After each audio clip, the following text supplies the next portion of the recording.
The next step taken by the government is the PDS, or the public distribution system. It is one of the most important steps taken by the government of India to provide food security to the people. Now, whatever buffer stock is collected by FCI, it is distributed to the poor section of the society. So FCI distributes the grain to the poor section of the society through government regulated ration shops. This is called PDS. These ration shops are present in most of the localities, village, in all the cities, in all the towns. There are about 5.5 lakh ration shops all over the country. Look at this typical ration shop. People are queuing, have made a queue to get grains, kerosene, oil and sugar.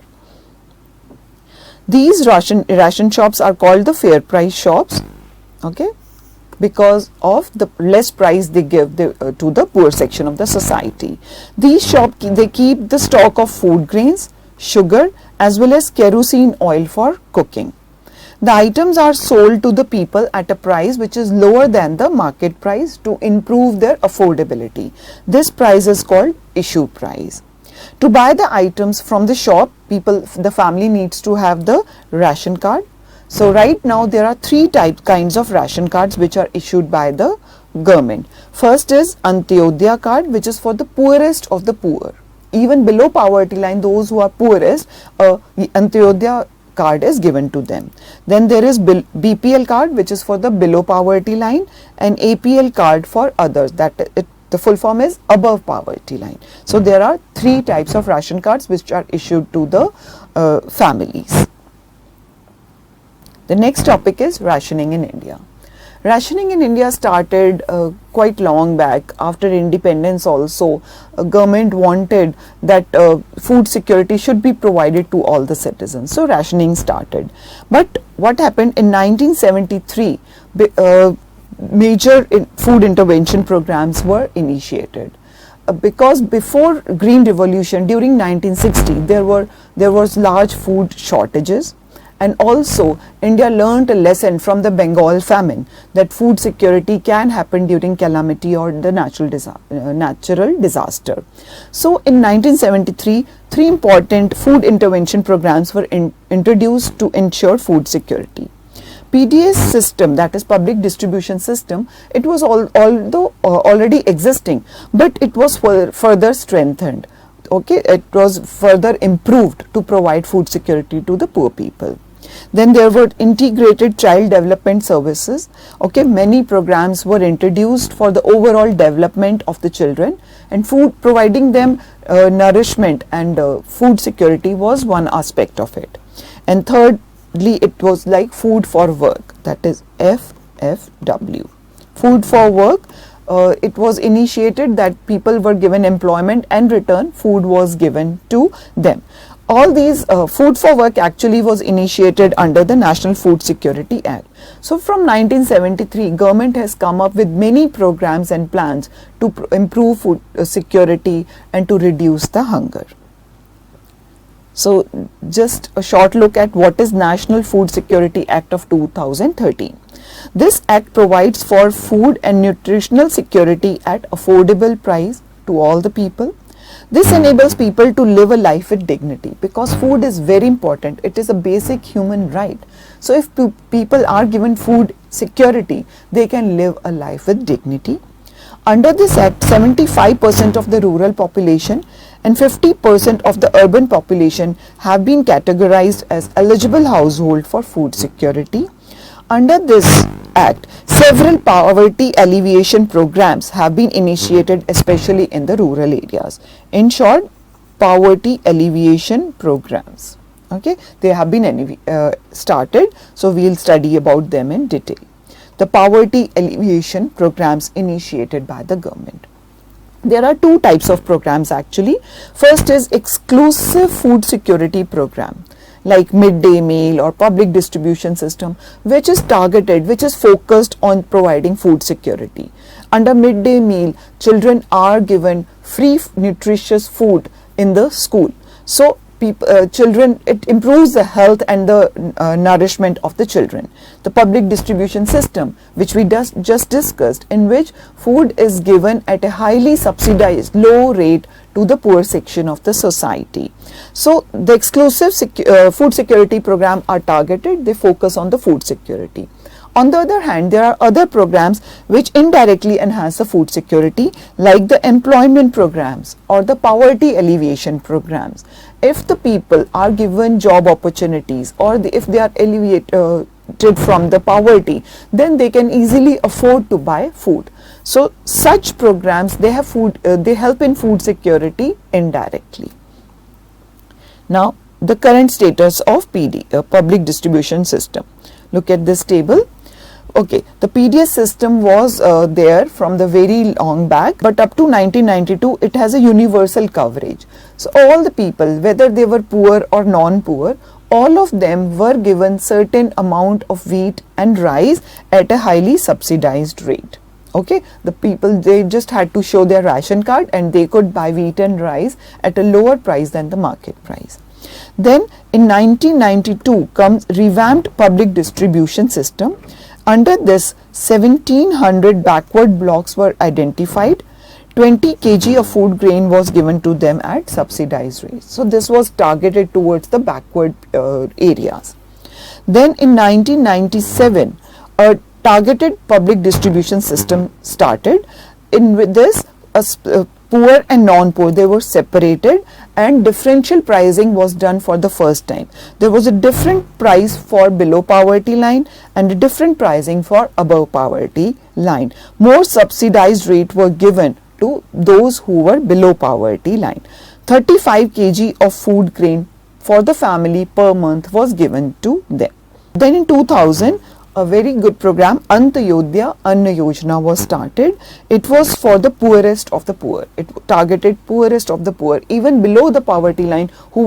Those families who were the poorest were targeted. They were given 35 kg of food grain at even lower prices. Then there was one more, the Annapurna scheme. It was also started in 2000 for indigent senior citizens. 10 kg of food grain was given to them free of cost. So because since they are senior citizens, it was understood that they cannot work to earn their money, or so food security was important for them. So these are certain PDS which are public distribution systems, so TDS, AAY and APS, which are still working, and it has been able to reduce the hunger and to a large extent, and to provide food security to a large number of people. Now a special case of Antyodaya Anna Yojana. Look at this image. The poorest of the poor families, they have been provided good quality grains. It was launched in December 2000. 1 crore of poorest among the BPL families were identified initially. They were given the benefit under targeted public distribution system. They were identified by State Rural Development Department. Each state, using its State Rural Development Department, they identified these 1 crore families through the below poverty line survey. Now, once these families were identified, 25 kg of food grain was given to those families at highly subsidized rate. So wheat was given at rupees 2 per kg, while rice was given at rupees 3 per kg. The quantity was later on increased to 35 kg per family per month from April 2000. Then this scheme was further expanded to 50 lakh more below poverty line families in June 2003. Later on, it was further expanded to 50 lakh more families in August 2004. So total 2 crore families are being covered under Antyodaya Anna Yojana. It was really a successful plan. It has been able to provide food security to the poorest among the poor families because of the highly subsidized rate. Next, advantages of PDS, that is public distribution system. PDS system, as I told you, it has been there existing in India for very long time, ever since after independence, but it has been revised from time to time to make it more efficient and more targeted towards those who actually need the public distribution. It is the most important, secondly, it is the most important step taken by the government of India towards ensuring food security. It has been successful over the years to reduce the hunger and to improve food security. It has proved to be an effective instrument in stabilizing the prices. Since the government decides the prices, so the inflation is less, because the price is not controlled by the traders or the large farmers. So it has been able to stabilize the prices of the grains. Next, it has been effective in making food available to the consumers at affordable price. Actually, the government buys the goods from the farmers at a minimum support price, then sells it to the consumers at an issue price. This issue price is less than the market price. So this is called the subsidized rate. The government pays to the producer a price which is equivalent to the market price, so that his income is not suffered. So that is called the subsidy, because the government is paying it from its own pocket. So that is called the subsidy, and the poor farmers are given at a price lower than the market price. Through this, we are able to avoid widespread hunger and famine to a large extent. India has not witnessed famine-like situations after 1943. Food is supplied from the regions where there is surplus to the regions where there is deficit. So there is equal distribution of food grains throughout the country. The system of minimum support price and procurement has led to increase in the food production and improving the income of the farmers. So once the government declares the MSP, farmers are motivated to improve the food grains, and then what happens? They are given the income. So the income of many farmers has improved, and they have become food secure themselves. Subsidies have kept the consumer price low while maintaining higher income for the domestic producers. So two-way, higher income for the domestic producer, that is the MSP. Farmers are given the MSP, but lower in prices for the consumers. So affordability has also improved through this PDS system. Now subscribe to Bright Tutee course at ₹1 per day only. Download Bright Tutee app from Play Store and get the online courses prepared by competent and experienced teachers for different education boards of classes 6 to 10. Bright Tutee courses are available for the subjects of Math, Science, Social Science, English and Hindi in English and Hindi medium. Bright Tutee follows 3-step approach, that is learning, assessment and exam preparation. In learning, topic-wise video lectures with explanation of concepts and discussion of textbook examples and questions are available with the solutions. In assessment, topic-wise online MCQ test, practice assignments and chapter-wise question bank are available with the solutions. In exam preparation, previous year's question papers, sample papers and model test papers are available with the solutions. Sign up today on Bright Tutee and avail your courses at affordable prices. However, on the other hand, if we see, there are many challenges also which are faced by the PDS. There are many criticism of PDS also. On the grounds like there are still incidents of hunger which are still prevalent in some remote areas. I told you there are certain poor states in which poverty is high at a higher rate. So we see the situations of hunger still prevalent in such areas. FCI godowns, on one hand, they are overflowing with grains. Sometimes grains get rotten away or they are eaten up by the rains. This leads to wastage and also deterioration of grain quality. There is a feeling that high level of buffer stock which is maintained by the FCI, it is undesirable and it can be wasteful. The storage of food stock has resulted in high carrying cost of FCI. They have to buy the grains at minimum support price, then the transportation cost, the storage cost, all these factors have led to increase in the maintenance cost of FCI. Now next, the procurement is concentrated in few prosperous regions only, like Punjab, Haryana, Western Uttar Pradesh, Andhra Pradesh and West Bengal. After Green Revolution, only these states were able to increase the production. So by using MSP, the farmers of only this region have been able to sow the benefit. Due to increase in MSP, farmers have diverted all the resources in the production of only wheat and rice.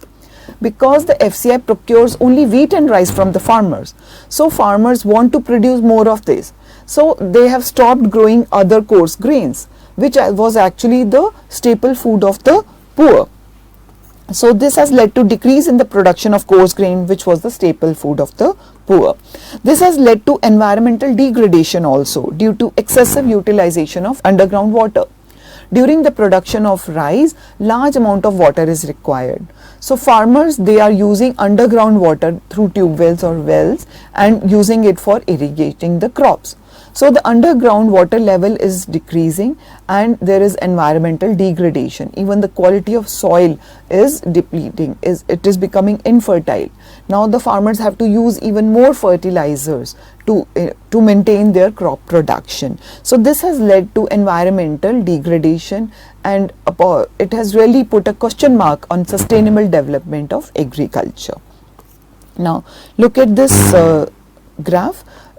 Actually this blue line is the buffer norm. This is the minimum buffer stock which is supposed to be maintained by the FCI, and the actual stock maintained by them is quite high. Okay, so this is a wasteful expenditure according to many critics, because this, although there you can see there is a steep decrease in this gap because of improved public distribution system. Earlier this gap was very high. So when this gap is low, it is a good sign, because if the buffer stock is less, that means more of the grains are being distributed to the poor people. The minimum support price, it has to be enhanced from time to time due to the pressure from the leading food grain states like Punjab, Haryana and Andhra Pradesh, due to the pressure from the state governments, and because they want to improve the income of their farmers. So FCI has to increase the MSP, but it burdens the FCI, the cost of FCI improves. So it is actually required we should freeze the MSP for some years. Then one more big challenge is the PDS dealers. They are sometimes found to be resorting to malpractices like diverting the grains to open market to get better margin. FCI provides them good quality grains to the ration shops, but the ration shop dealers, what do? They sell this good quality grain to the market and buy bad quality grains and sell this to the poor families. So selling poor quality grains at the ration shop and irregular opening of shops has also been noticed. Sometimes ration shops are found to have stocks of poor quality grains, because if the stock is of poor quality, people will not buy it. They have huge stock of poor quality grains. So because of less demand, the FCI stocks are also huge. So these are this is a major reason for reduction in the sale through PDS. This leads to massive stock of food grains piled up with FCI. One more reason for reduction in this PDS system is because earlier I told you the PDS was uniform for all the families. Whether they are poor or not poor, food grain was given to all of them. But now above poverty line families, there is a different ration card and they are given food grain at a different price, which is almost equal to the market price. So such APL families, they are not motivated to buy food from these ration shops, so they prefer to buy from the market. So that is why the sale from the PDS has decreased due to this reason. Now subscribe to Bright Tutee course at ₹1 per day only. Download Bright Tutee app from Play Store and get the online courses prepared by competent and experienced teachers for different education boards of classes 6 to 10. Bright Tutee courses are available for the subjects of Math, Science, Social Science, English and Hindi in English and Hindi medium. Bright Tutee follows 3-step approach, that is learning, assessment and exam preparation. In learning, topic-wise video lectures with explanation of concepts and discussion of textbook examples and questions are available with the solutions. In assessment, topic-wise online MCQ test, practice assignments and chapter-wise question bank are available with the solutions. In exam preparation, previous year's question papers, sample papers and model test papers are available with the solutions. Sign up today on Bright Tutee and avail your courses at affordable prices.